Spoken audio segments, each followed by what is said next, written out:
Oh, let me do some.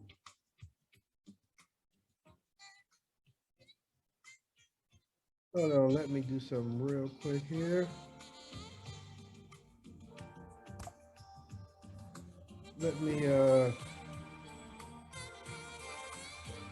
I need to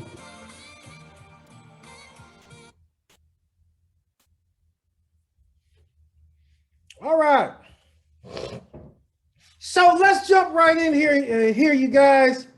Let's jump right in here and let's get this thing cranked up. This is a listing webinar, and we're going to be talking about listings. But before we jump in here and we start to talk about listings, I want to ask a quick question. Want to launch a poll? Okay. Here's the poll. Here's the first poll question. What do you prefer to work with? If you have to have a specialty, what would you prefer to work with, buyers or sellers? Let's start with that. What would you answer the poll on the screen? There's no right answer. There's no wrong answer. What do you prefer to specialize in, buyers or sellers? Answer the poll on the screen. What do you prefer to work with? Would you prefer buyers or would you prefer sellers? All right, I got about 5 more people that I need to answer this poll. Don't let me down now. You know, part of the prerequisite is we need you to answer every poll for that CE credits. Now, I always say, never come to my webinars just for the CE credits. Come for the education, because bottom line, my goal is to give you education, not just CE credits. All right, okay. I only need just a couple of more people to answer here. What is your preference to specialize in, buyers or sellers? I'm going to end the poll right now. And it looks like, looking at the percentages, it looks like about 80% of you guys are saying, Luther, I prefer to work with sellers over buyers. Interesting. You guys are 80% of you guys are saying, you know what? I prefer to work with buyers. I prefer to work with sellers over buyers. Okay, cool. Give me some feedback. If you say, Luther, I prefer to work with sellers rather than buyers, if you voted for sellers, raise your hand and I'm going to allow you to talk and tell me why you prefer sellers. Let's start with Evelyn. Evelyn?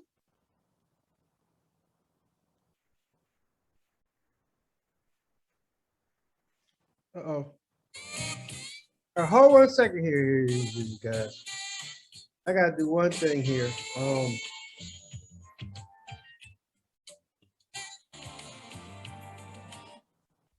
Make sure I can hear everybody here.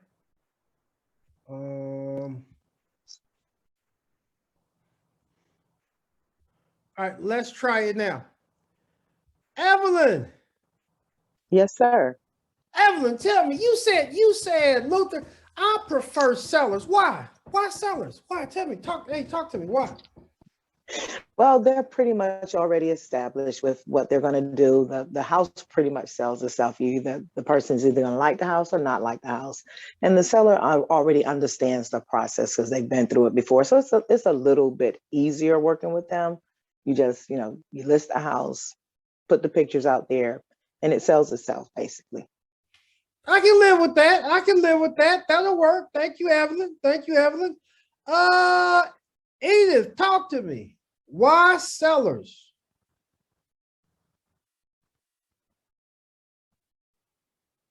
Edith, why sellers?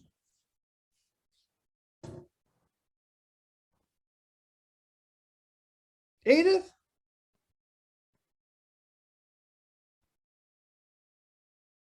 All right, I guess Edith got shy on me. Let's do Charlotte. Charlotte, talk to me. You said sellers. Why? Why? I like to work with sellers because you can pick up as many buyers as you want from your sellers. So you're getting 2 for 1. You're getting 2 for 1, so you like to kind of double it. Now, okay, you like to get some sellers off of buyers. Can we make get some buyers off of some sellers? I mean, you know, there was 80% of y'all saying sellers. I'm just wondering, is it because it's a seller's market? But okay, Charlotte, thank you for the feedback. Charlotte says, I will try to double dip. I'll try to get some buyers when I have the sellers. Okay, cool. Annette, talk to me. Why sellers?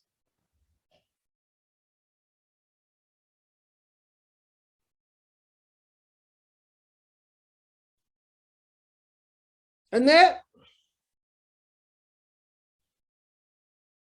Oh, has she? Okay, let's try Irma. Irma Wagner. You can unmute yourself. There, I just undid it. Okay, good. Why sellers? Sellers are a little bit easier because they have already made up their mind that they're going to make this move. And with a buyer, they can flip-flop. They can make you drive them all over town and still not commit. And a seller, when you contact a seller and they respond to you, they're ready to do something. Okay. Now, Irma, that sounds good, but hey, I've been doing this a lot. Hey, I've had some sellers flip-flop on me. I've had some sellers cancel some listings. If you've been in this thing long as I have, I've had some sellers flake out. You know, I've had some buyers flake out. I've had some sellers flake out too. Sounds good. I'll go for it. Good answer. Okay, Priscilla, talk to me. Priscilla, why sellers? I prefer sellers because less running around, and also you can help them buy their next home, whatever they're moving to, you know. So less running around for me. Thanks. Okay, she said less run around, less footwork. Okay, I can live with that. I can live with that. Last one. Antoinette, talk to me. Why sellers? You know, like everyone else says, the process is a little less with sellers. They're easier to work with as opposed to buyers. Okay, I can live with that. And she's saying easier process, slower process. Yeah. And look, there's no right or wrong answer. I just want to know why you guys are answering why you're answering. There's no right or wrong answers. Okay, now, if you said buyers, raise your hand, and tell me why you say, you know what, I would prefer buyers. Forget all that seller stuff. I would go with the buyers. Okay, April. Unmute yourself. April, why buyers? Hey, I like buyers because I think I like the emotional aspect of it, where you take them around and you see what they look like when they see the house of their dreams and you help them find it. It's just like giving someone a lifelong gift. I hear you. Good. April says the emotional part is like giving a lifelong gift. Excellent. Miss Alexander, my girl. Let me unmute you here. Where you go? Arika, talk to me. Why buyers? Hi, everyone. I prefer the buyer because I believe in the aspect of bringing knowledge and information to whomever comes across you. Buyers are looking for you as a real estate agent and needing your advice to walk them through the path of being a homeowner. Not even just a homeowner, maybe they're an investor, maybe they're looking for some type of retirement with real estate, and you're there to provide that information. So I prefer the buyer, as I prefer to walk through this person with them from the beginning to the end and have them contact me and be the future seller. I want to grow and build with them. Gotcha. I can live with that. I can live with that. Very good. Very good. Let me see who else said buyer. Did I hit the button? Can you unmute yourself? Did I hit it? Joanna? Did I hit it? Yes, no? Hey. Yes, why buyers? I also like the emotional aspect of the buyer, especially new buyers. I like the before and after. I like to be a part of the big dream with them, to envision them in their home and to just be a part of that emotional process. So I definitely prefer buyers, although I do agree sellers are easier. So you must really like those first time home buyers, right? You like those even better, don't you? I bet you love I do. You love that first time home buyer, right?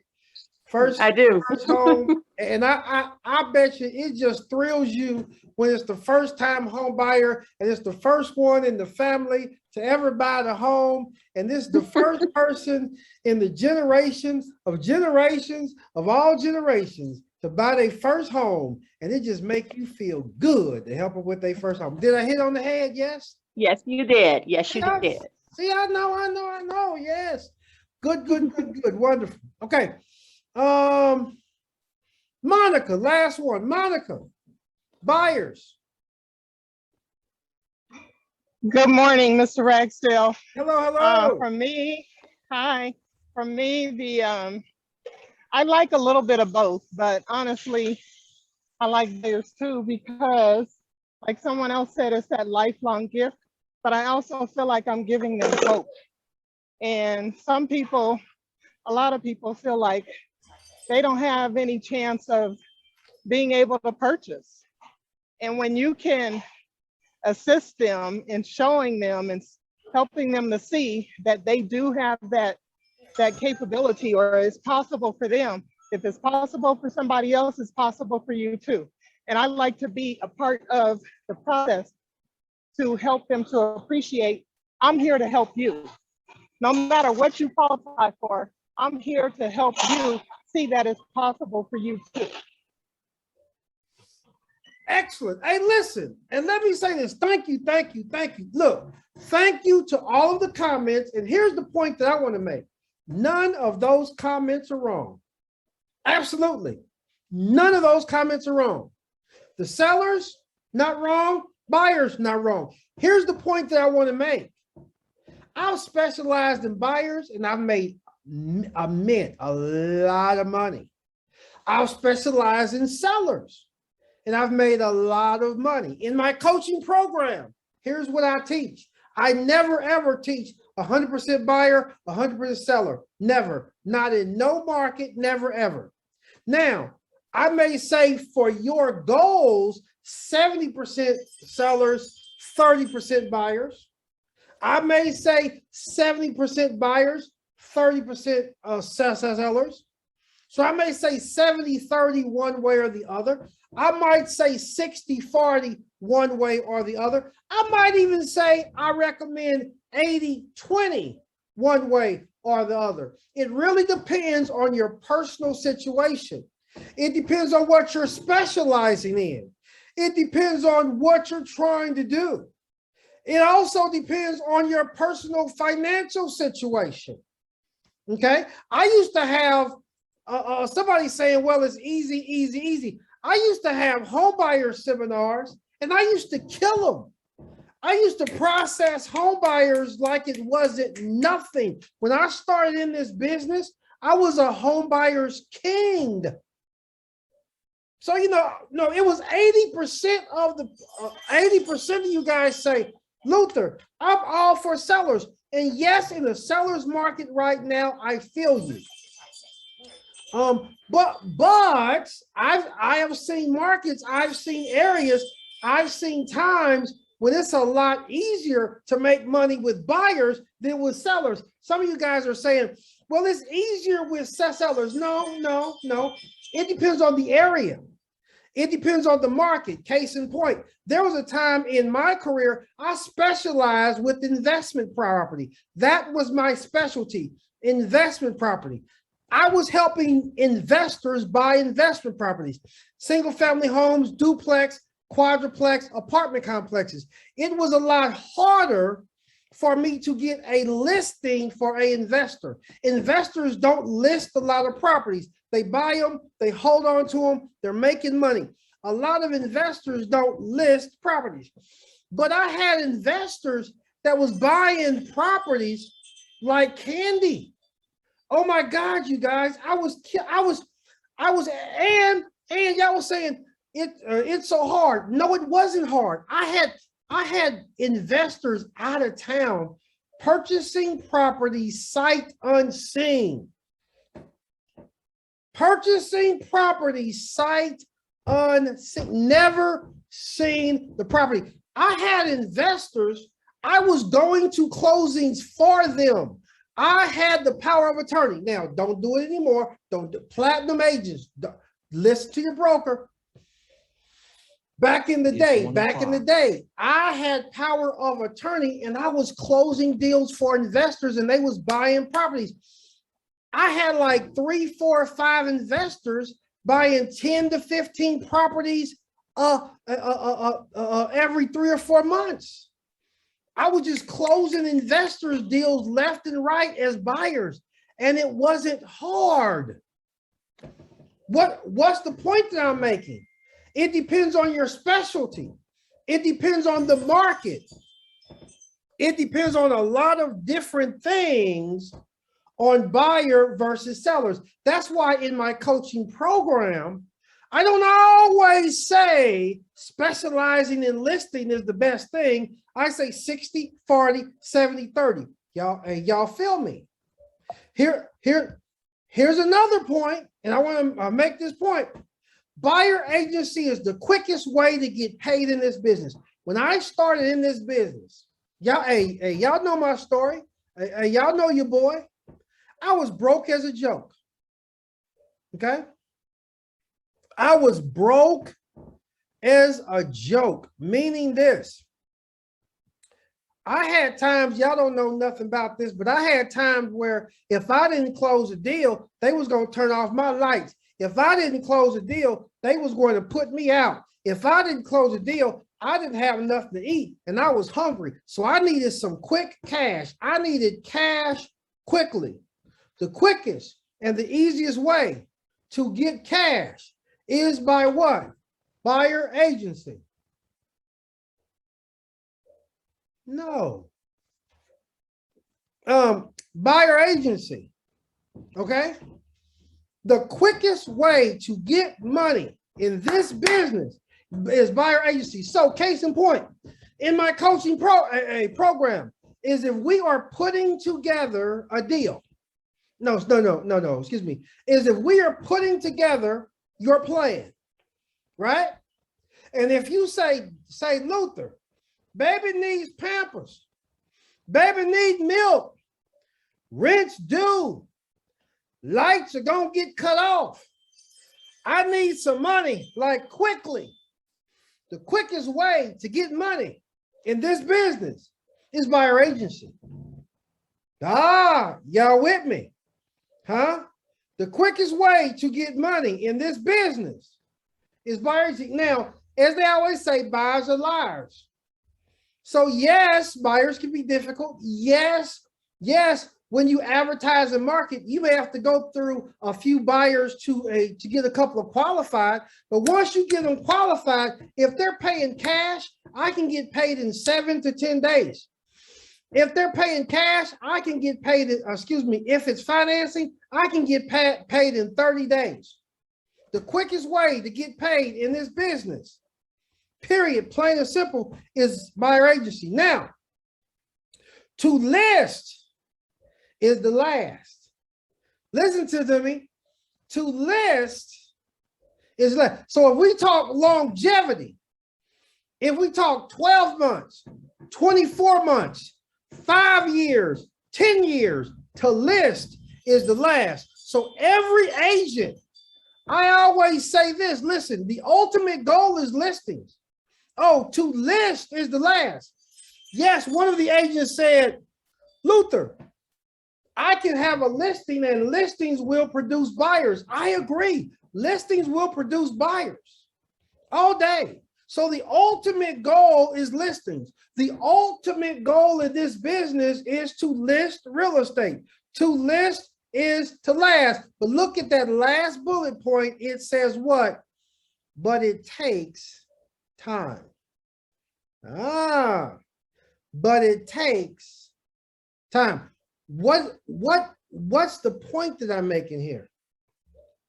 In my coaching program is if somebody says, Luther, listen, I have savings, I have a job, I'm retired, money's no object, I have time, you can focus 80%, 90% on listings. You got time, right? But if somebody else says, Luther, I gotta have some money right now, like, or my lights are getting cut off, we may have to start off with buyer agency and then transition over to listings. Are y'all with me? The ultimate goal is listing properties all day long. To list is to last, but listings take time. Does that make sense? Make sense? Let me check out my chat. Let me check out my Q&A. If you have a question, hit me up in the Q&A. If you are watching this via YouTube, please subscribe to my YouTube channel. Once again, if you are watching this via YouTube, please subscribe to Luther Ragsdale TV. Okay? Also hit that like button as well. Okay, somebody says in the chat, yes, Luther, I see your point. Yes, good, good, good, good. Uh-huh. Yeah, so I would never say do 100% one way or another. It depends on your personal goals and what you're trying to do. Okay? All right, next. Let's talk about the seller's market. Let's talk about listing properties. Huge question. All right.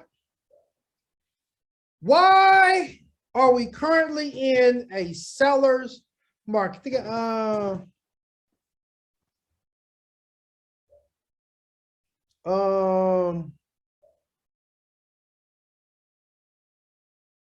Yeah, somebody asked a question in the chat. Luther, what about doing 50-50, 50% buyers, 50% sellers? Yes, that's possible. Yes, that plan could work, 50-50, nothing wrong with that. Now let's talk about why. Let's talk about the current market that we're in. We are currently in a seller's market. Why are we in a seller's market? And what? The definition, because we need to understand the seller's market to be able to be successful in a seller's market. The simple answer is this. Look on your screen. It says a seller market occurs when there is more interested buyers than available properties on the market. So right now we have a seller's market, and I'm sure a lot of you guys said, I want to specialize in listings, and a lot of you guys probably said that because we are in a seller's market. If the market was flipped, if the market was turned and it was a buyer's market, you guys might love being in the buyer's market. And y'all may not say it's so hard. Some of y'all are saying it's easier to do listings. Oh, get in a deep buyer's market. You may say, no, it's a lot easier to represent buyers in a deep buyer's market. Look, your boy have been through both. I have been through seller's market. I have been through buyer's market. Have made a ton of money in both. But right now, let's talk about the current market that we're in, a seller's market. Seller's market is simply this. There's more houses there's more sellers on the market than buyers. Let me tell you this, that inventory is shrinking. All right. I don't have a crystal ball. 6 months, 9 months, a year, 2 years, 4 years. I don't know. I don't have a crystal ball, but will the market correct itself? Yes, sir. Okay, at some point, but right now we are in a seller's market. Okay. Here's a couple of answers. Low supply, yes. Low inventory, yes. Supply is limited, yes. I agree with all of that. Why do we have a seller's market? Limited inventory. That's the seller's market. Okay, next question. What causes a seller's market? I want two people, Emily, two people. Don't have a lot of time. Two people. Two people. Raise your hand and tell me what caused our recent seller's market? What caused all of this? All right, somebody new, somebody who haven't said nothing yet. What caused all of this? Okay, Terrence, talk to me, man. Terrence, talk to me. What caused all this seller's market stuff? Unmute yourself. What caused it? Can you hear me? Yes, sir. Okay, so one of the biggest drivers right now is pretty much the interest rates. They've dropped down, and it made it a little more easy for people to get into houses, and that's pretty much one of the biggest drivers right now. Is the interest rate is low, they can get more for their money, and with lower rates. Okay, good answer, Terrence. You're right, Terrence. You're right. I want to ask a little question though, Terrence. The interest rates have been low forever. They didn't just get like this. It's been low for decades. Remember back in 2008, y'all may not have been around, but back in 2008, interest rates was low. President Obama, way back before Trump, all that, lowered the interest rate. They kept lowering it, and they lowered it, and they lowered it because the market was crashing and everything was, going terrible and horrible. But we didn't have a seller's market like this. So yes, your answer is right. Interest rates is one driver. But somebody else tell me, Merle, talk to me. Merle, why? Merle, what? Can you hear me? Yes, I got you. Go ahead, Merle. Okay. All right. One of the reasons is there's several, but one of them is also, and this isn't new, this has been building for a number of years, that new construction is lagging way behind the needs of the buyers, just the numbers of buyers on the market, coming on the market. New construction is not keeping pace, and there's a lot of reasons for that. Cost of land, cost of materials, and so forth. Okay, good answer. Good answer. I can live with that.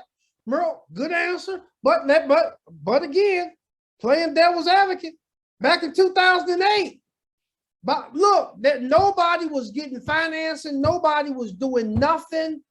We didn't have a seller's market. But builders was beyond not building. Builders was going bankrupt. Builders was going out of business. Builders was struggling. Real estate brokers was struggling. Real estate agents was struggling. As if you was in business as a real estate agent in 2008, builders was way behind construction. Builders wasn't constructing nothing. And we didn't have a seller's market. Now, Merle, you're right. Merle, you're right. You are right. I'm not saying that you're wrong, but I'm just saying, hey,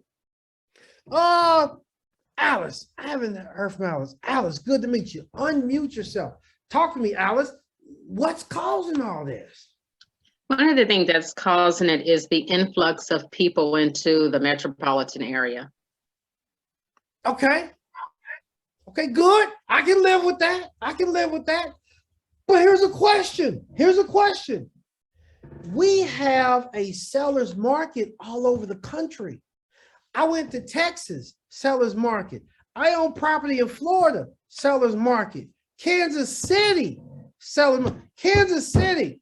I was born and raised in Kansas City. That's not a big Atlanta metropolitan area, right? People aren't just flocking to Kansas City. They have a seller's market. You can go outside of Atlanta to Macon and some of these smaller rural areas. They don't have all this job influx. They're the seller's market all over America. We got a seller's market. One more.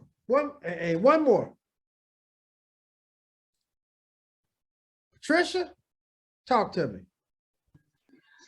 Well, one reason is there is, consumer confidence is low. And so people are sitting on their properties, and most of the people that are sitting on their properties are baby boomers. So baby boomers cannot figure out where they're going to go if they sell their property. And they are the ones that have the bulk of the properties that we need for buyers, but they are sitting on their properties because they don't have confidence that they will have somewhere to go. They'll be able to purchase something if they sell their current residence. Good, excellent. I can live with it. And let me say this. All of those answers was right, okay? And none of those answers was wrong. Thank you for all the feedback. None of those answers was wrong. All of those answers was right. But I know there's one thing that nobody was going to say, but I want to say. So it's all of those things. Yes, builders are behind.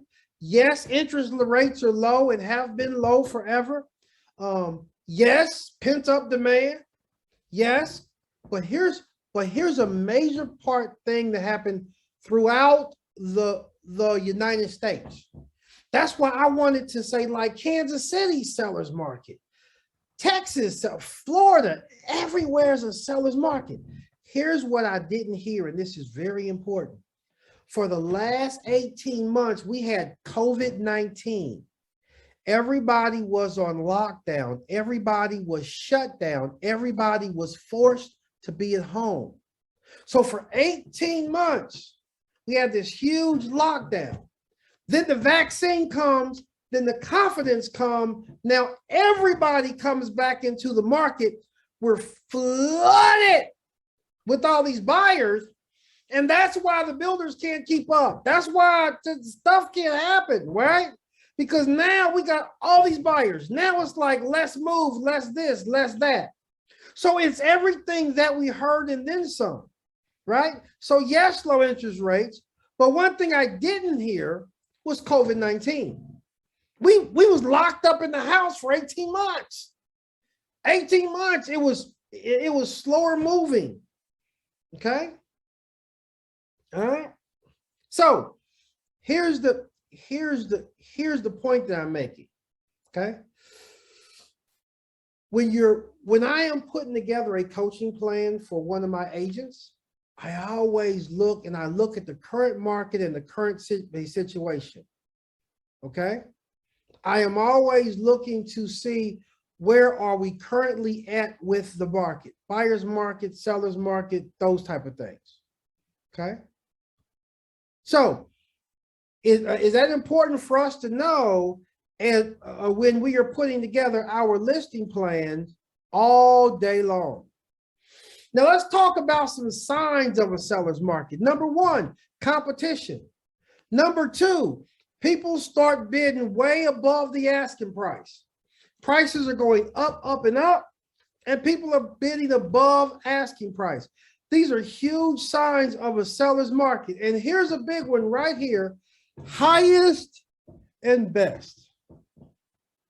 What's highest and best? Somebody raise their hand. Explain to me, what exactly is highest and best? Agents, help me. One person. Let me see who got their hand up. Angela. Tell me. Explain highest and best for everybody.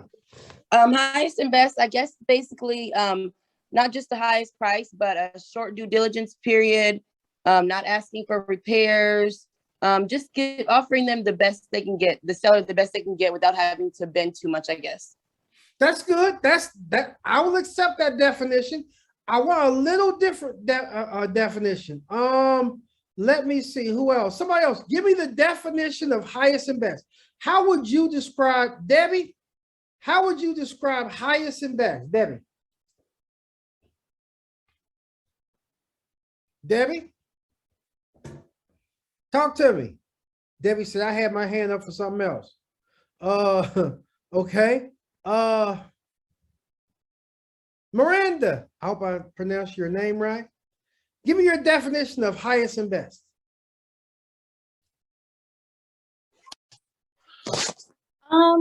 I'm trying to think. The person who previously spoke, that's basically, what I was going to say. Whatever, there's a lot of things that can make an offer look like, the best one.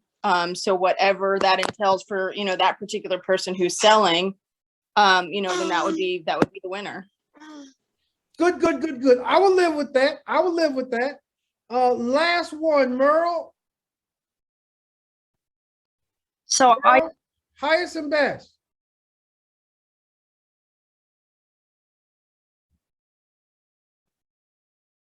Unmute. Okay, can you hear me? Yes, go.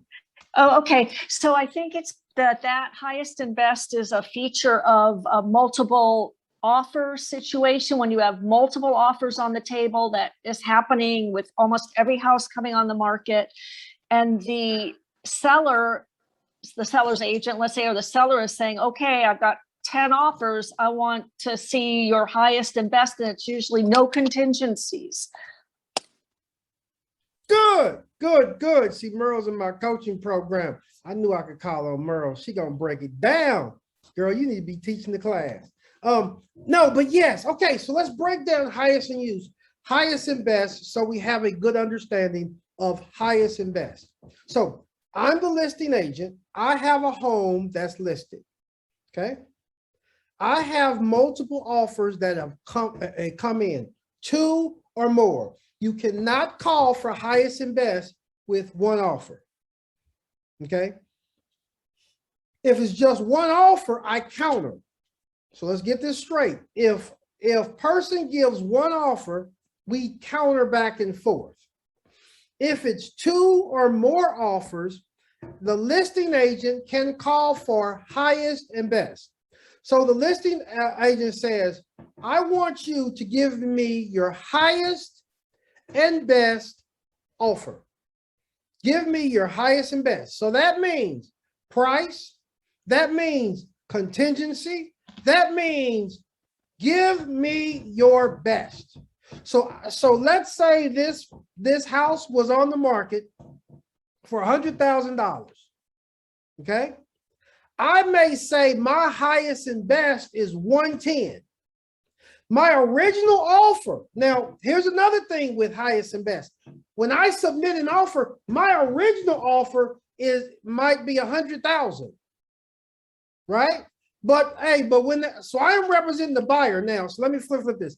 If I'm representing the buyer and the listing agent says, give me the highest and best, the listing agent might say, give me the highest and best offer by tomorrow at 5 p.m. He might have 2 offers, 5 offers, 20 offers, 30 offers. We're in a seller's market. Due to the seller's market, there's a few houses and a whole bunch of buyers. So there's a lot of buyers going after these few houses. So the seller have more control. So the seller says, I am asking for highest and best. And typically they say, I want the highest and best offer by 5 o'clock tomorrow, or I'll give you 2 days or 4 days or whatever. I want the highest and best. Now, highest and best means give me the best you got. So you may raise your price. You may X some contingencies. You may do whatever, but give me your highest and best. Okay. In a seller's market, there's a lot of highest and best. Okay. Excellent answers. Now, I want to launch a poll, quick poll. Some of the time, we as agents have heard, I have an offer, right? but I'm accepting backup offers. Answer the poll, answer the poll. Do you submit backup offers? We're in the seller's market, right? We're in the seller's market. Things are, competition is out of this world. You with me? And there's this thing called backup offers. You are representing the buyer at this point. You are an agent representing the buyer. Okay. Do you submit backup offers? Going to give everybody a little bit of time. All right, I got some more folks. I need some more folks chiming in. Come on now, I need everybody to answer this question. Do you submit backup offers? Powerful question here, powerful question. Backup offers, do you submit backup offers? Interesting here, interesting. Come on, a few more minutes. I almost have everybody. So I got about 5 more people that I need to wake up on this webinar and answer. I would hate to end this poll and you don't get a chance to answer. Okay? Do you submit backup offers? Let's talk here. Do you submit backup offers? All right. For the second time, I'm going to shut this down. It looks like we're at like 70%, 76% of y'all are saying, yes, I submit backup offers. 76% says, yes, I submit backup offers. Okay. Raise your hand, especially if you have not commented yet. Raise your hand. Do you submit backup offers and why? If you said yes, I'll do a backup offer, raise your hand. If you said yes, okay. Andy, talk to me, unmute yourself. Andy, yes, you would do backup offers. I think I hit you. Andy, talk to me. You said yes. Hey, can you hear me now? Yes, Andy. Hello. Yes, I will submit a backup offer because I will pretty much do anything that my buyer wants to do. If it's something they're comfortable with and they want to do a backup offer to get them in the house that they want, absolutely. All right, okay, cool. Andy says she'll do anything her buyer tell her to do. I am not mad at Andy. Andy said, if you tell me to do it, I'm going to do it. Okay, Joan. Yes, you said yes, you would. Talk to me, Joan. Unmute yourself. Can you hear me? I can hear you. Hello, Joan. Hi. I would encourage my client to present a backup offer because of the low inventory that we have. And at the same token, we would continue to look at other inventory that's available because we would have a contingency in there that we could withdraw that backup if we found something else. Okay, fair enough.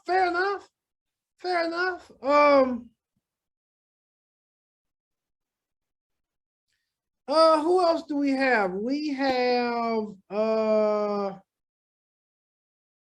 Susan. Haven't heard from Susan. Hello, Susan. Unmute yourself. Unmute myself. Yes. Why? Always. You said yes, you would submit backup offer. Yes. Always. You know why? Why? You never know what's going to happen to that first offer. And buyers can get a little flaky and get a little cold feet. And if it's something that your buyers really are interested in, always a backup. And I also encourage, being a listing agent, that if somebody doesn't, get selected, I always encourage them to talk to their clients or their buyers about being the backup, because I've watched a lot of crazy things happen here in Atlanta. Okay, fair enough. Let me see here. Who else got a hand up? Let me see here. I hope I pronounced your name. AFRA. Did I pronounce it correctly? Talk to me. Unmute yourself. You were saying yes with the backup. Let's go. Talk to me. Yes, basically to just piggyback on what everybody said. I mean, number one, you know, with this market the way it is, you want to make sure that your buyers have every opportunity for any home that they've, you know, that they've liked. And you never know what's going to happen with that accepted offer. So I just piggyback off everything else, you know, everyone else has said. Okay, fair enough. Fair enough. Who else? We'll do one more. Let me see here.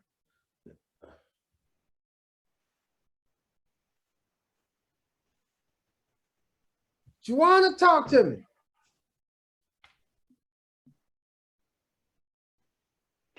Hey, can you hear me? Yes. Okay, yep, I agree with what has been said. You just don't know if the other offer is going to fall through. And if it falls through, then I want the person to have their name back in the hat. Okay, good. We can live with that. Now let's do this. Let's flip the script. To you guys who said, I don't do backup offers, I'm not really big with the backup offers, you know, I keep it moving. Raise your hand. Give me why you say, no, I don't fool with the backup offers. All right, here we go. Angela, talk to me. Why no? Hi. Can you hear me? Yes. I have maybe a couple years ago I have, but with this recent climate, I haven't so much because I don't want to get my buyers' hopes up. I want them to still keep the same energy looking for something because the possibility of, you know, because inventory is low, because the possibility there might be a couple of backup offers.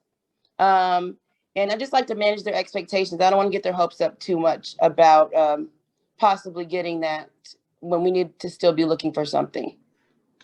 Okay, Angela. Okay, Angela. Gotcha.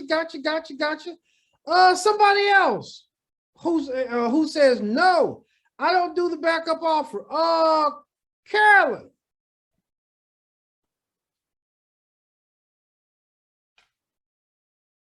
Talk to me. Actually, I would do a backup offer if that's what my client wanted. If they wanted their house really, really bad, I would do a backup offer, but still, like the other person said, I'll still continue looking for other properties in the meantime. Okay, fair enough. I can roll with that. Let me see who else we got here.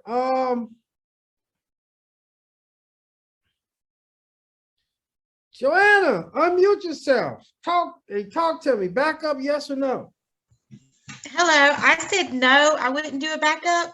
And I was gonna piggyback off of what Latricia said in the comments. She says like being engaged to somebody that you're never gonna get to marry or possibly couldn't. So it's like and you know, buyers will email you every day. Have you heard? It's just the anticipation. And then what if it does work out? And then you've got this other house, like there's so much there and it's all confusing and, you know, the anticipation. Absolutely. And I left Joanna for last because the last two agents, y'all in my coaching program. So y'all know how we get down. Y'all know what I teach. Yes, look, there's no right or wrong, but I want to change everybody's mindset right now. Listen, I do not coach and I do not teach a bunch of backups.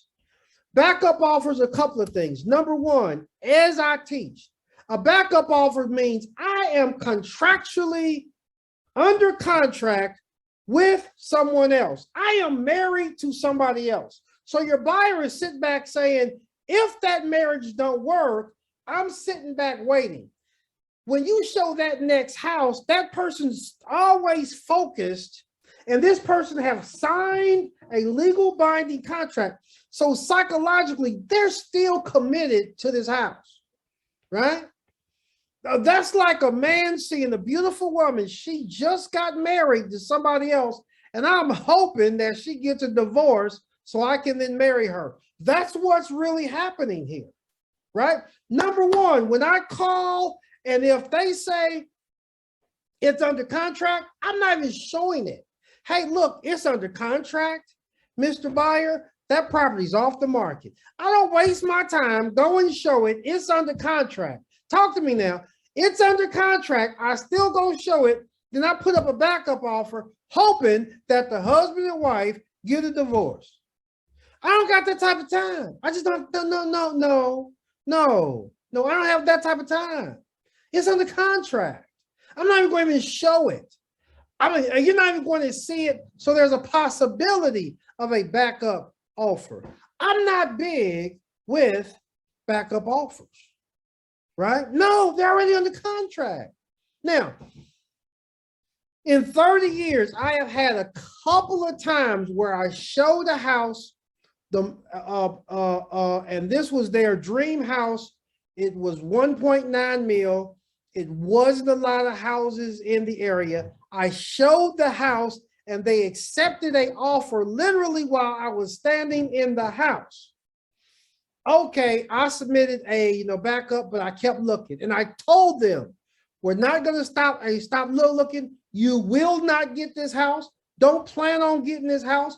Don't get your heart set on this house. Forget this house. Because whenever I roll into a house and I show a house, I close every house that I show. Now I'm getting into buyer agency. That's a whole nother webinar.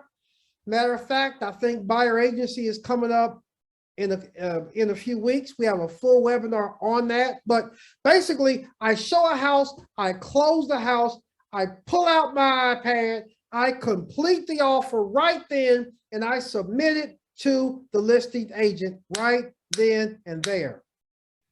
And I never show a house if it's under contract.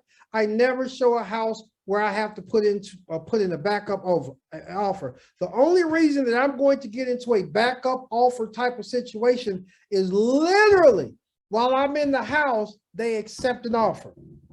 Because when I'm in that house, I'm going to close that house and I write the contract in the house right then and there. Again, that's buyer's agency, whole nother webinar, but y'all get my point. I am not a backup offer type of guy. No, I'm not in the business of wasting my time and energy writing backup offers. Then my buyer always have, right, his ex-girlfriend in his mind who just married another man, that when I show him the next couple of properties, he still have on his mind the other property. And just like one of the agents but just said, I'm always getting that call, but what about the other property? What about the one we put the backup on? Is it available? Maybe I can get it because I psychologically signed a legal binding contract. And this is real estate, and I don't know a lot about real estate. And this is one of the largest purchases in my life, and I love this property so much. And I always have it in my mind that maybe, just maybe, my ex-girlfriend will get a divorce, and I'm going to have the opportunity to marry her, and she can have my babies. Yes, I'll sit and wait. Hopefully one day, love you. No. My job is to find you your dream home, and it's out here. Okay? And I'm not in the business of writing up backup offers. Now, somebody said, yes, if my client just forces it, and they just, yes, I will do it as a customer service to them, but I've only written a couple of backup offers in my entire career. I show them the next one, right? Because my buyers understand when I do my due diligence, right? A part of my due diligence, if they tell me it's under contract, you're not even going to see it. Okay. Let me check out my Q&A.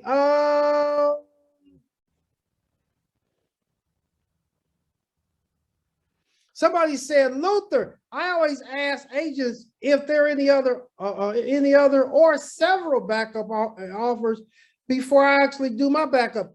I don't care if it's one backup offer. I don't care if I'm the only backup offer. I'm not trying to be the second one in line. You know, Luther Ragsdale is not a number 2 type of dude, right? I'm in first place, not second. I'm just that type of dude. So I get the question.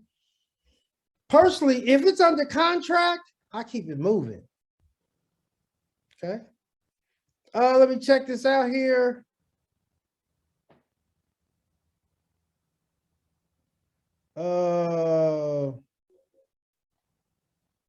Okay, and now somebody says, well, I won a offer as a result of a backup. Yeah, but check this out.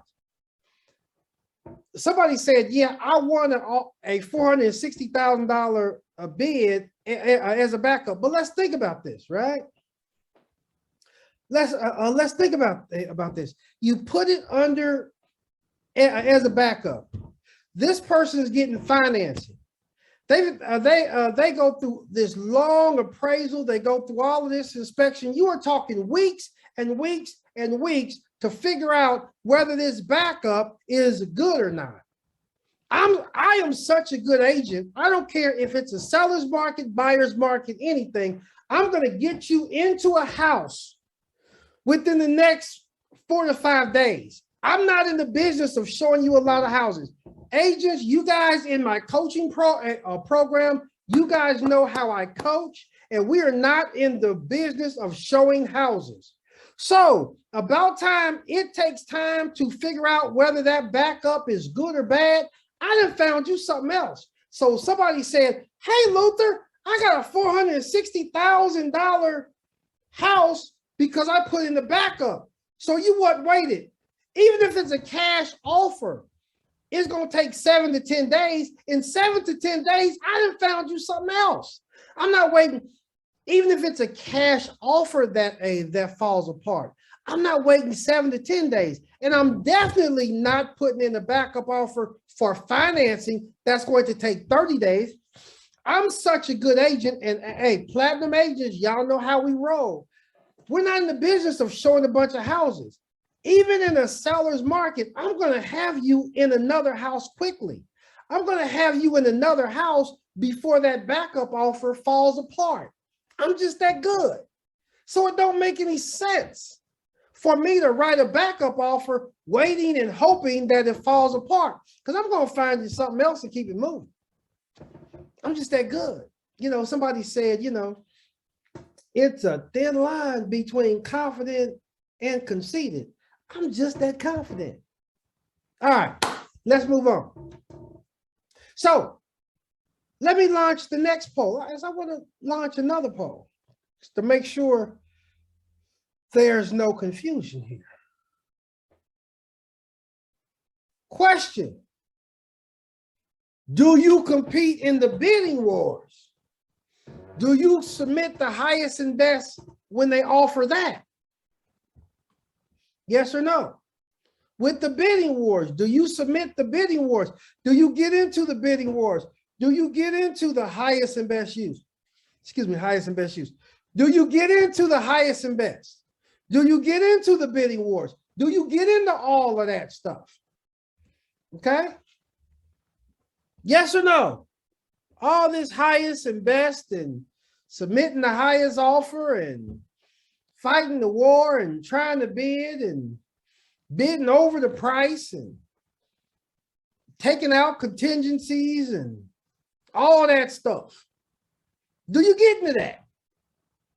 The question, do you get into that? Do you get into the whole bidding war thing? Okay. Couple of more minutes. I only have a couple of seconds and I'm going to close down this poll. Couple of seconds, then I'm going to close down this poll. All right, 72% of y'all said yes. 72% says yes, I will do the bidding war. Yes, I will do the highest and best. I want to hear from two people. Two people. Raise your hand. If you said yes, I will do the bidding war. That's 72% of y'all. One or two people is if you said yes, you will do the bidding war. All right, there you go. Tell me why, Latricia. You said yes, tell me why.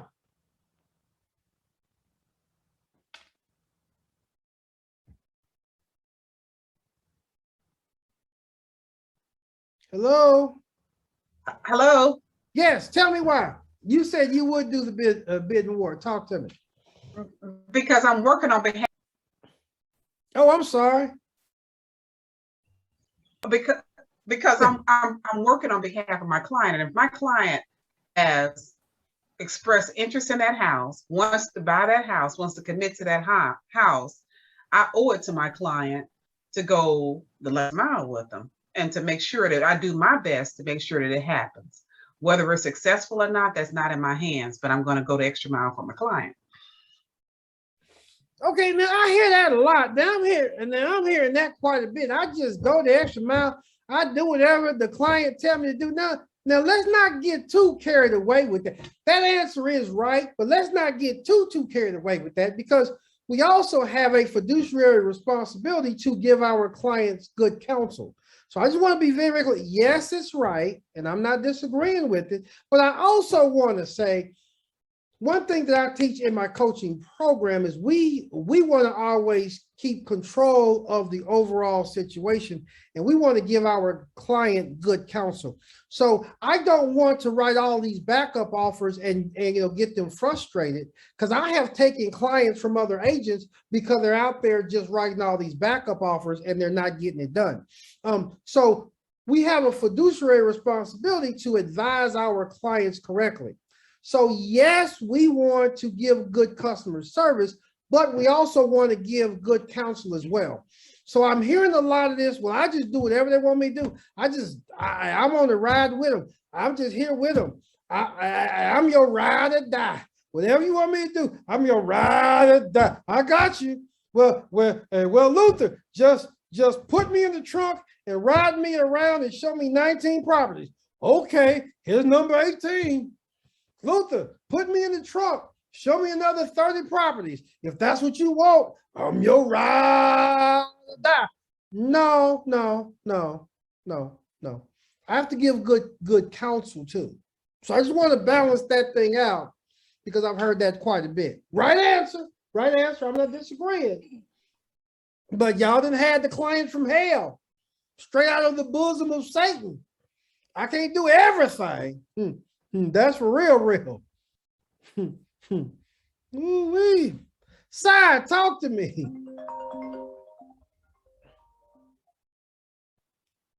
Si, talk to me. Unmute yourself. Can you hear me? Yes. Okay.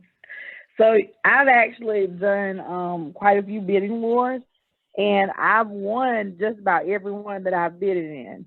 And before even deciding to bid, I have a full conversation with my client. We talk about the return on investment before we even attempt to do a bidding war. If it's a place where I know they're not going to see a return, I'm going to tell them, we're not even going to look at this house. I'm not going to sell you something that's going to lose value after this whole seller's market is over. I'm going to point you into a direction where your home is going to actually appreciate. And then once we resell it later on, because you will eventually resell, I want you to be able to get the money back that you actually put in and some. And so we evaluate before we decide to bid. In addition to that, in order to me, and this is what I've experienced, in order to write better offers, it's best to actually be on the listing side so that you can see what type of offers other people are writing for your sellers, so that when you are a buying agent, you can strengthen the type of offers that actually get approved, where you're getting the home for the client. Good. And I'm going to basically say, Silent pretty much just dropped the mic. We ain't going to go into who said they would not do the bidding war. We ain't even going to go there. Sai have just dropped the mic. It's done. It's over. I agree. Just cancel it. Here's the deal, you guys. Yes, I will do the bidding wars. Yes, I submit the highest and best. Why? Because it's not in the contract. It's still open. Now, I'm like Sai. I do, counsel my client. And I let them know, if we don't have a chance, right? And there's some rookie agents out there, and they will straight up tell me, look, I got 5 offers and 4 of them is all cash. And I mean, you know what I'm saying? And I'm doing an FHA loan, you know. So yes, I still counsel my clients, but when it comes to submitting, and here's the point that I want to make, there is a difference between highest and best. There is a difference between submitting an offer and a backup offer. A backup offer means these folks are under contract, is done, is pretty much toast. That have to fall apart before I have a chance. That's different than highest and best. That's different than a bidding war. A bidding war says, I haven't accepted any offers. Give me your best offer. We will look at all of them and we will choose one.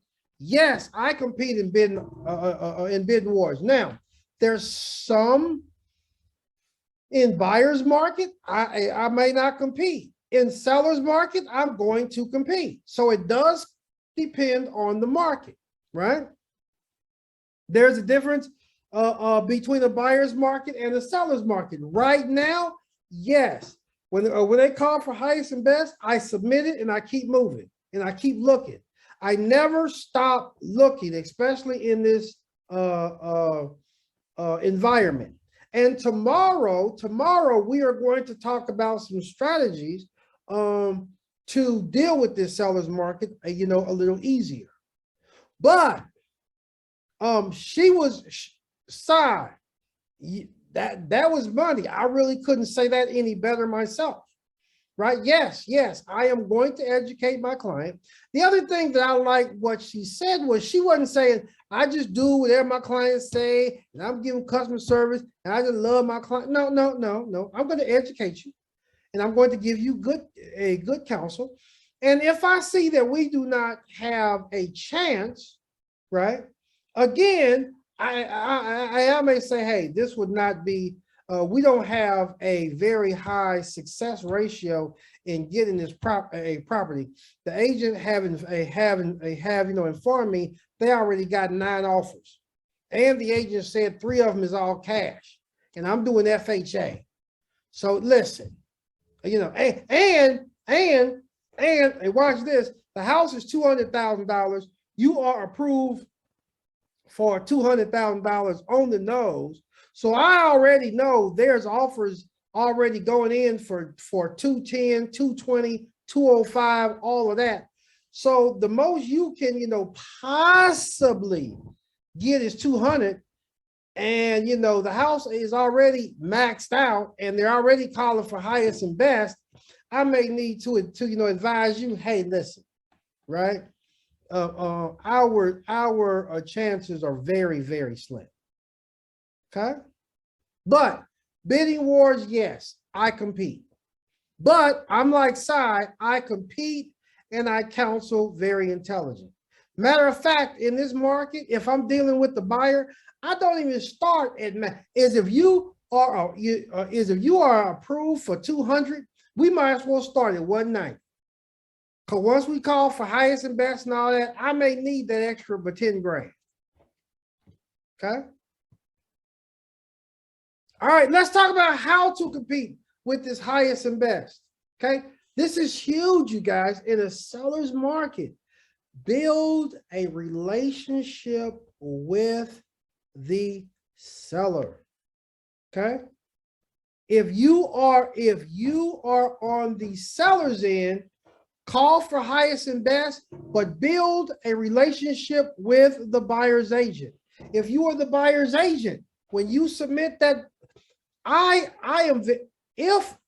I am representing the buyer, I am telling that seller, Platinum Real Estate agents, listen to me. I will tell that seller, at Platinum Real Estate, we have preferred vendors. Our preferred mortgage company, she has been doing this for almost 30 years. This person is in underwriting. They're already pre-approved. They're in underwriting. All I have to do is find them a house and it is a go. So I'm building the relationship with the seller. Okay. If I'm on the other end and I am representing the seller, I asked the buyer, when you submit this offer to me, I want to talk to that buyer's agent. Talk to me. Tell me more about this person. Why are they buying? Is it their first house or is it their second house? Are they paying cash? Give me the proof of funds. Financing. Where are we at in the financing?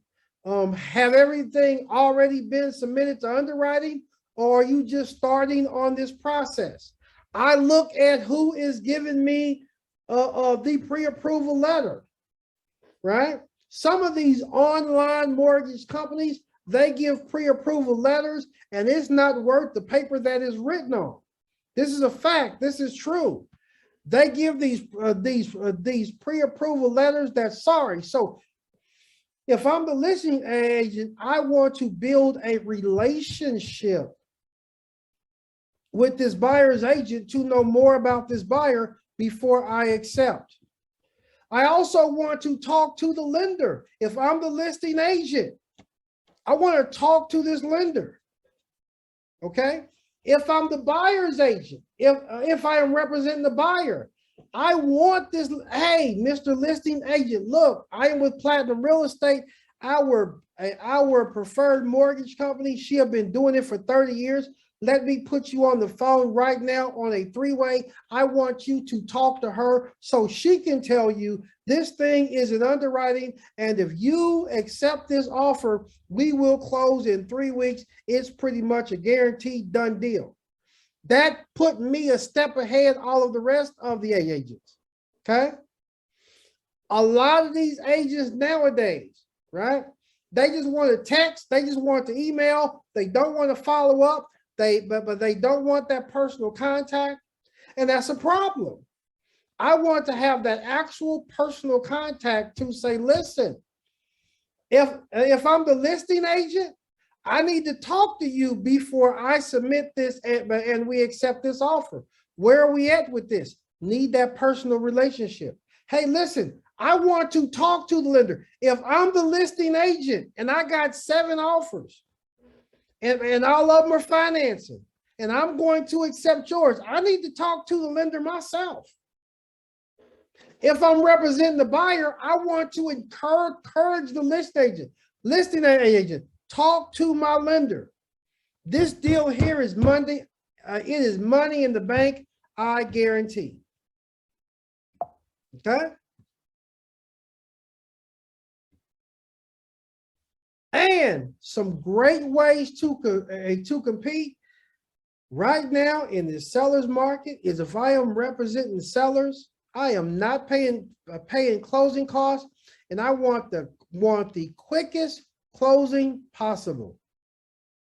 Which means if I'm representing my seller, cash is king. Financing is cool, but cash is king. Okay. Questions? Let me check out my Q&A.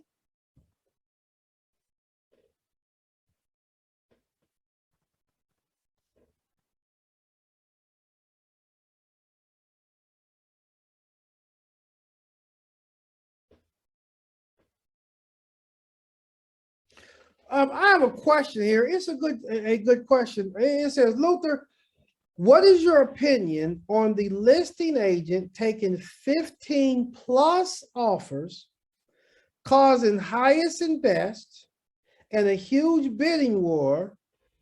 In terms of counseling our clients and our fiduciary responsibility, they're saying it is their opinion that's what's causing all of the chaos. Raise your hand and let's talk about that. I want to talk about that because that's a good thing. Let me find you here. Raise your hand, and I want you to ask the question. Raise your hand. There it is right there. Gotcha. All right, talk to me. Unmute yourself. Latricia? Hey, Luther, I'm sorry. I couldn't unmute myself. So I just wanted to know your opinion about that.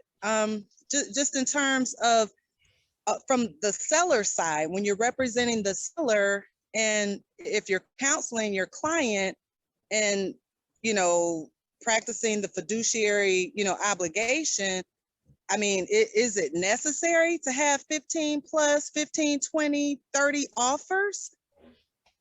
I mean, I know it's not necessary, but I was just wanting your opinion on, you know, what was your opinion on from a listing agent standpoint? So you're I mean, saying is that's that also causing all of the chaos to have Yeah. all these different offers. So I got 15 offers, and you're like, that's a part of all of the chaos, all these different offers, right? right? Gotcha. No, I get the question. You were saying 15 offers, like, come on, just submit one, accept one, come on. That's what's giving all of the chaos, all these different offers. Okay, raise your hand if you want to comment and give an answer. Here we go. Side, unmute yourself. What's your answer, or what's your opinion on all this chaos with 15 different crazy offers? So the reason that you want as many as possible, you want to provide your client maximum exposure. That's number one. The reason why is because in this market, there's, tricky realtors that know the game. So like, say for instance, you have a seller, you accept an offer, and that particular offer does an inspection. Now they want credits in lieu of repairs, and they're trying to reduce the price. And then if it's an appraisal contingency, price comes down as well if the house does not appraise. And so going back to what Luther said, cash is king, but even in this market, even if somebody uses cash, they can hit you with that inspection to get money off for repairs, which will initially reduce the seller's profits. And so if you have a bunch of offers, you always can say, look, we're not doing credits. You either take the house as is, or we're moving on to the next person. And I've actually been in that situation where I've had a seller or a buyer come to me with a cash offer and then hit me up with $15,000 of credits in lieu of repairs. And I've had to educate them on the market, number one, and what we were going to do and what we weren't going to do. And I let them know I have 75 offers on this home. So if you don't want it, I will go to number 2 of 75 offers. What we going to do? And so you want to be in a position of strength to be able to get the most money for your client, because that's your job anyway. I was able to get $34,000 over asking for my client. And I still had 74 other people that I could have picked from had that not gone through. Okay, cool. All right. Thank you, Sam. Somebody else raise their hand and give me some feedback on what you think. Last one, Darnell, talk to me. I think you're obligated as an agent for your seller too to get the highest amount of money. That's your job, is to bring in the most amount of money for your client, you being the seller. Okay, good. I can live with that. All right, let me say this. Number one, I want to make this very important point, okay? We as real estate agents, per Georgia law, we are required to submit all offers received. So the first thing I would say, Tricia, is simply this. If we receive offers, we are required by law to submit them to our sellers. Plus, we want to submit them to our sellers because we obviously want to get the maximum price. Now,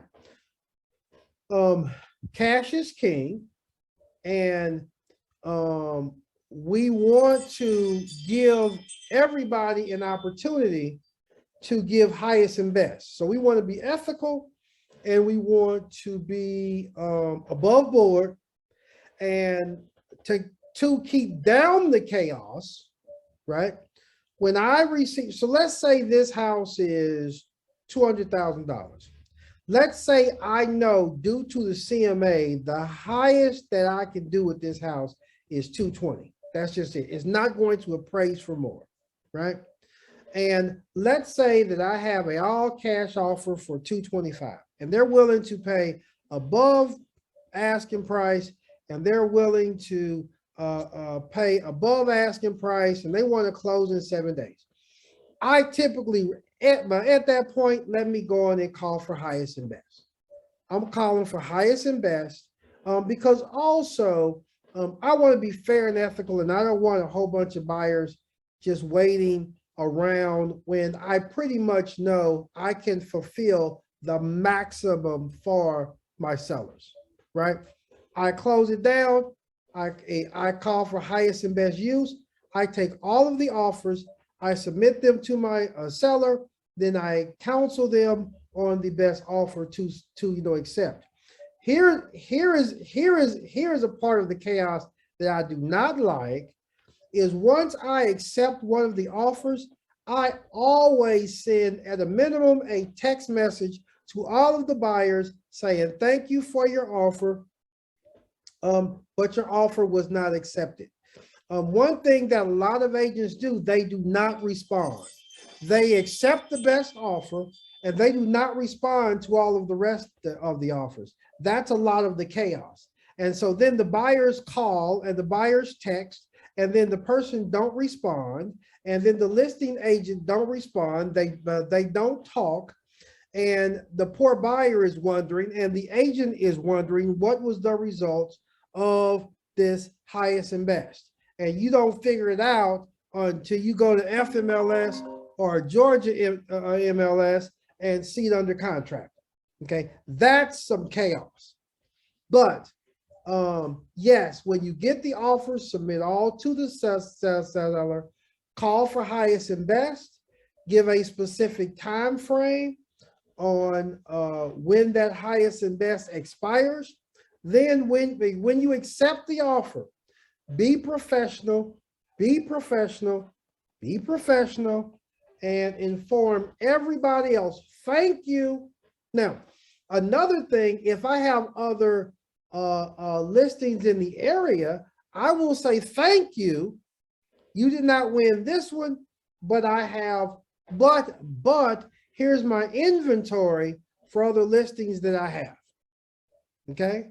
Because those same agents, you want them to keep bringing you more deals to your other listings. What you don't want to do is not respond, not communicate, and then the other agent gets frustrated and think you're not professional. Then the next time they're on FMLS or Georgia MLS and they see your listing, they say, hey, I don't want to deal with him because he made me wonder for 4 days whether what happened with the highest and best. Okay. Listen, guys, excellent questions, excellent communication. Listen, I enjoyed it, but my time have expired. Let me look at my chat. Yes. All